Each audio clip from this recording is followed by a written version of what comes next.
সে আপনি কৃষ্ণনগর লোকাল ধরুন, অথবা বনগাঁ লোকাল, অথবা শান্তিপুর লোকাল, কিংবা কাটোয়া লোকাল, বর্ধমান লোকাল, যাই ধরুন না কেন, বর্তমানে যদি আপনি টিকিট না কেটে ট্রেনে ওঠেন এবং টিসি আপনাকে দেখতে পারে, তাহলে রেল স্পষ্টত আপনার সামনে এসে বলবে, কার সামনে কথা বলছিস, গলা নাবি ঘটি বেঁকিয়ে একদম জলে ফেলে দেবো জানিস। আচ্ছা আমি মানছি আপনি ট্রেনে টিকিট কেটে ওঠেন, রেলও তাই মানছে, বিশ্বাস করুন। বাট রেল বলছে বর্তমানে আপনি যতই ট্রেনে সফর করবেন, ওই রকম সাদা জামা পরা ভদ্রলোক এবং ভদ্র মহিলাদের আরো বেশি করে দেখতে পাবেন বর্তমানে। রিসেন্টলি রেল একটা বিজ্ঞপ্তিতে এইটা জানায়।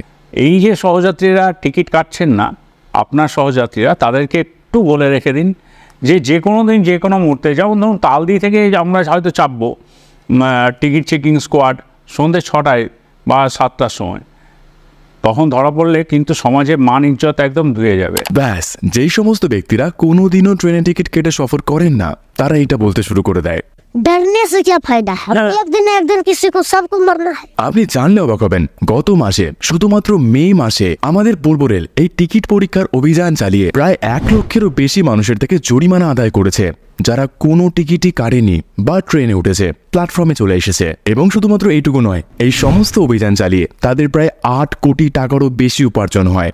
8 কোটি টাকা জাস্ট জরিমানা করে। আপনি জানলে আরো অবাক হবেন, এই অভিযানের সিংহভাগ টাকা শিয়ালদহ, হাওড়া, মালদা এবং আসানসোল ডিভিশন থেকে উঠে এসেছে, যার পরিমাণ প্রায় 7.5 কোটিরও বেশি। তাহলে আশা করে বুঝতেই পারছেন কত বেশি মানুষ বিনা টিকিটে যাত্রা করেন, কত বেশি মানুষ টিকিট ছাড়াই এক জায়গা থেকে অন্য জায়গায় চলে যাচ্ছে। তাদের রেলের নিশ্চয়ই কোনো লস হচ্ছে, যার জন্যই তারা এরকম বিজ্ঞপ্তি জারি করে। কিন্তু এবার রেল স্পষ্টত বলে দিয়েছে, ভীষণ সাবধান হয়ে যান যদি আপনি রেলে যাত্রা করেন, যদি আপনি এমনকি লোকাল ট্রেনেও যাত্রা করেন। রেল বারংবার করে এটাই বলতে চাইছে, শুধুমাত্র হাওড়া, শিয়ালদা বা মালদার মতো জায়গা নয়, হয়তো এমন কোনো জায়গা আপনি কোনোদিন কল্পনাও করতে পারবেন না যে এখানে টিসি থাকবে। হয়তো আপনি ট্রেন থেকে নেমেই দেখতে পাবেন টিসি দাঁড়িয়ে আপনার সামনে, টিকিট চাইছে সে আপনার কাছে। কোনো ক্রমে ভুল করেও যদি আপনি টিকিট না কেটে থাকেন, তাহলে 250 টাকার ফাইন তৎক্ষণাৎ, এবং সাথে পুরো জার্নি ফেয়ারটা আপনার দিতে হবে তাকে। উদাহরণস্বরূপ বলা যায়, মনে করুন আপনি বর্ধমান কর্ড লাইনের চন্দনপুর স্টেশনে নামলেন। আপনি অনুমানও করবেন না যে চন্দনপুর স্টেশনেও টিসি থাকে। নেমে দেখবেন একদল টিসি দাঁড়িয়ে রয়েছে আপনার অভিমুখে, টিকিট চাইছে আপনার কাছে। কিংবা আরেকভাবে বলা যায়, শান্তিপুর লোকাল ধরে কালীনারায়ণপুর, হবিবপুর অথবা ফুলিয়া নামছেন, সেখানেও খুব একটা টিটি দেখা যায় না, বাট নেমেই দেখতে পেলেন টিকিট চেকার সবার আগে আপনার থেকে টিকিট চাইছে। বনগাঁ লোকালের অশোকনগর রোড, হাবড়া ইত্যাদি স্টেশনেও টিসির পরিমাণ অনেক কম, বাট এইবার থেকে হয়তো আপনি নেমেই দেখতে পারেন যে হাবড়া স্টেশনেও টিসি অপেক্ষা করছে আপনার জন্য। বারংবার রেল এটাই বলছে, তারা এই অভিযান চালাচ্ছে এমন স্টেশনে যেখানে মানুষ কল্পনাও করতে পারবে না সেখানেও টিসি থাকতে পারে। তাই প্রত্যেকটা মানুষকে তারা ভীষণ সচেতন করছে। মানুষকে রেল বলছে, যারা টিকিট কাটে না তাদেরকে ভিডিওটা শেয়ার করুন, যাতে তারা এবার থেকে জার্নি করার সময় টিকিট কেটে উঠতে পারে এবং ফাইন এড়াতে পারে। আপনিও তো এখন ভাবছেন রেল সত্যি মুনাফা লুটতে চাইছে সাধারণ মানুষদের থেকে, তারা চাইছে অনেক অর্থ ইনকাম করতে। কিন্তু এই কথাকে একদম উড়িয়ে রেল পরিষ্কারভাবে বলছে, তারা মুনাফা লুটতে চাইছে না, তারা বেশি করে চাইছে মানুষকে সতর্ক করার জন্য, মানুষকে সচেতন করার জন্য। রেল বারবার বলছে, এখন আপনার লম্বা লাইনে দাঁড়িয়ে টিকিট কাটার কোনো প্রয়োজন নেই, আপনি আপনার স্মার্টফোন থেকে টিকিট কাটতে পারেন, অথবা এটিভিএম মেশিন থেকেও আপনি খুব সহজে টিকিট কাটতে পারেন লাইন এড়িয়ে। এই সমস্ত ব্যাপারকে সচেতন করানোর জন্যই এই একটা ড্রাইভ, এই একটা অভিযান। রেল এমনটাই দাবি জানাচ্ছে। বাট এইখানে উঠে আসছে অনেক প্রশ্ন। দেখুন, সিংহভাগ মানুষ, আমাদের মতো ডেইলি প্যাসেঞ্জার, প্রত্যেকে সাধুর অভ্যর্থনা জানিয়েছে এই বিষয়টাকে। মানুষ চাইছে রেল যাতে এরকম ড্রাইভ করুক, যাতে মানুষ টিকিট কেটে ওঠে, রেলেরও লাভ হয়। সিংহভাগ মানুষ এই সমস্ত বিষয়কে সমর্থন করার পর একটাই আর্জি জানাচ্ছে, মানুষ স্পষ্টত এটাই জানাচ্ছে যে রেল এই ব্যাপারটাকে যতটা গুরুত্ব নিয়ে দেখছে, তেমনভাবেই রেলের টাইমিংকেও অতটাই গুরুত্বপূর্ণ অবস্থায় দেখা উচিত। বর্তমানে প্রত্যেকদিন অফিস ফেরত ট্রেনের যে অবস্থা হয়, সেটির দিকেও রেলের খেয়াল রাখা উচিত, ট্রেনের সংখ্যা বাড়ানো উচিত, যাত্রীদের কথাও ভাবা উচিত। মানুষ এটাই জানাচ্ছে বারবার, মানুষ এটাই বলছে, রেলের টাইমিং এর যে অবস্থা, বাড়ি থেকে 1 ঘন্টার সময় নিয়ে হাতে বেরোতে হয় যাতে গন্তব্যস্থলে সঠিক সময়ে পৌঁছাতে পারি। তাছাড়া প্রত্যেকদিন সকালবেলা এবং বিকেলবেলা অফিস যাওয়া এবং অফিস থেকে আসা ট্রেনগুলোতে যে পরিমাণ ভিড় হয়, 12 বগির কোচ দিলেও তা একদমই সামলানো যাচ্ছে না। আশা করি প্রত্যেকটা ডেইলি প্যাসেঞ্জার আমরা তা হাড়ে টের পাচ্ছি। রেলের উচিত এই সময় ট্রেনের সংখ্যা বাড়ানো, প্রত্যেকটা স্টেশনে অনেক ট্রেন দেওয়া, এমনটাই আর্জি জানাচ্ছে সাধারণ মানুষ। পূর্ব রেলের পাশাপাশি দক্ষিণ পূর্ব রেলেরও খুব শোচনীয় অবস্থা। উদাহরণস্বরূপ আমাকেই বলুন, আমি রিসেন্টলি মেদিনীপুর স্টেশন থেকে সকাল 9:15টায় পুরুলিয়া সুপারফাস্ট এক্সপ্রেসে ট্রেনে চাপলাম হাওড়ার উদ্দেশ্যে। আমার গন্তব্যে নামার কথা ছিল 11:25 বড়জোর 11:30টায়। ট্রেনটি আমাকে ঢোকালো 1:45টার সময়। এক্সপ্রেসেরই এই অবস্থা, বুঝতে পারছেন? তাহলে বেচারা লোকালগুলোর কি অবস্থা হবে? এক্সপ্রেসের পাশাপাশি সাউথ ইস্টার্ন রেলওয়েতে লোকাল ট্রেনের যে অবস্থা তা সেখানকার মানুষরাই জানে। সাঁতরাগাছি থেকে হাওড়া আসতে 1 ঘন্টার বেশি সময় লাগছে, ভাইস ভার্সা হাওড়া থেকে সাঁতরাগাছি যেতেও 1 ঘন্টা লাগছে মাঝে মাঝে। বুঝতে পারছেন কি অবস্থা? মানুষ এগুলোই সলভ করার আর্জি জানাচ্ছে। তারাও তো মানুষ, তারাও তো ডেইলি প্যাসেঞ্জার। রেল যখন ওই দিকটা দেখতে পারে, এই দিকটাও বেশি করে মনোনিবেশ করা দরকার।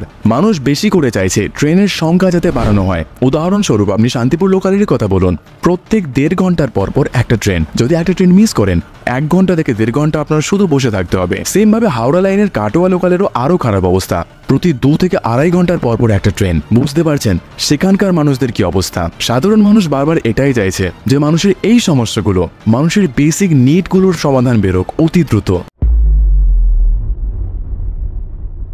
দূরপাল্লা ট্রেনে অর্থাৎ মেল বা এক্সপ্রেস ট্রেনেও প্রচুর সমস্যা রয়েছে মানুষের, যেগুলো সমাধান করার চেষ্টা রেল কোনো মতেই করছে না। অনেক বলেও কিচ্ছু হচ্ছে না। প্রথমত স্লিপার কোচে যদি আপনি যাত্রা করেন, তা পুরোপুরি রিজার্ভ হলেও আপনার নিজস্ব সিট থাকলেও কিছু কিছু বিশেষ প্রকারের ব্যক্তি সেই রিজার্ভ কম্পার্টমেন্টে উঠে আপনার সিটে এসে আপনার গায়ে ঘেঁষে বসে পড়বে, আর তারপর আপনাকে বলবে একটু বসতে দেবেন প্লিজ, আর কিছুক্ষণ পরে নেমে যাব। দেখুন, আমি তাদের কোনো দোষ দিচ্ছি না, বাট রেলওয়ে যদি এরকম শক্ত না হয়, রিজার্ভেশন কম্পার্টমেন্টে অন্য ব্যক্তি যাদের এই কম্পার্টমেন্টে টিকিট নেই তারা কিভাবে উঠতে পারে? মানুষ এগুলোর সমাধান চাইছে। সবার আগে এইগুলোতে কর্ণপাত করা উচিত। বর্তমানে স্লিপার তো অনেক দূরের কথা, থার্ড এসিতেও লোকজন উঠে যাচ্ছে এমন ভাবে। দূরপাল্লা ট্রেনে খাবারের কথা তো নাই তুললাম, রমরমিয়ে ব্যবসা চলছে। মানুষজন জানেই না যে খাবারের যা দাম না, তারা তার চেয়ে কত এক্সট্রা পে করছে রেলওয়েকে। কোনো টাকায় হয়তো রেলওয়ের পকেটে যাচ্ছে না, মাঝখানের কিছু মানুষের কাছে যাচ্ছে। সামান্য একটা এক থালি যার দাম 90 টাকা, সেগুলোতে রেলের কর্মীরা চাইছে 130 থেকে 150 টাকা। আপনি আরো বোকা হলে 180 টাকাও নিয়ে নিচ্ছে। আপনি যদি বিল চান, বিল তো প্রোভাইড করবেই না, উল্টো একটা ফেক বিল বানিয়ে আপনার হাতে তুলে দেবে।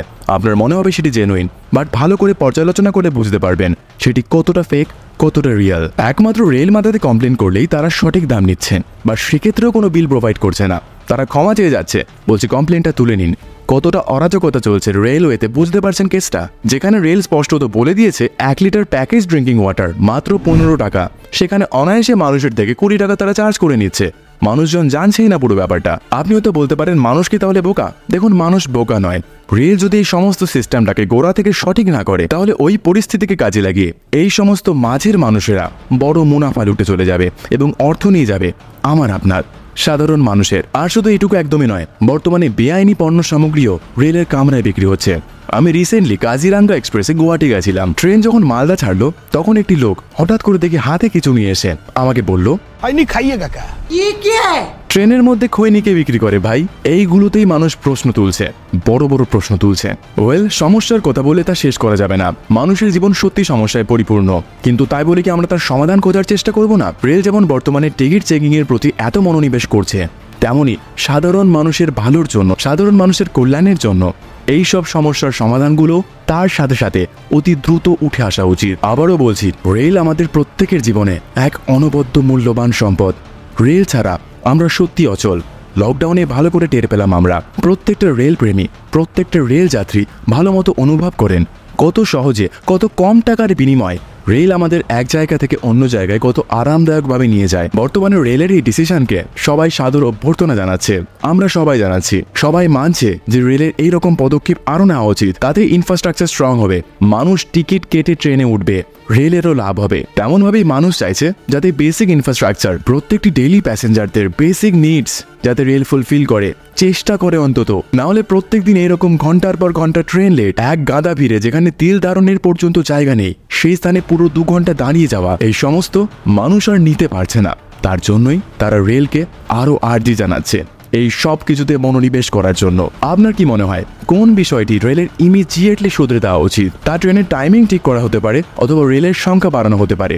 আপনার কি মনে হয় প্লিজ কমেন্টে জানান, প্রত্যেকের জানা দরকার। ওয়েল, ভিডিওটা যদি 1% আপনার ইনফরমেটিভ মনে হয়, ভিডিওটা প্লিজ তাদের সাথে শেয়ার করুন, আপনার সহযাত্রীদের সাথে শেয়ার করুন, যাতে রেলের এই নতুন ড্রাইভ সম্পর্কে, রেলের এই নতুন অভিযান সম্পর্কে তারা আরও সতর্কিত হয়ে যায় এবং সাধারণ মানুষের, আমার আপনার ডেইলি প্যাসেঞ্জারদের যে সমস্ত সমস্যা রয়েছে তা রেলের সামনে তুলে ধরে। কারণ আমরা যদি চুপ থাকি, ডেইলি প্যাসেঞ্জাররা যদি চুপ থাকে, যারা রেলের যাত্রা করে তারা যদি চুপ থাকে, এই সমস্ত সমস্যা এইরকমই থেকে যাবে, তার সমাধান কিছুতেই আসবে না।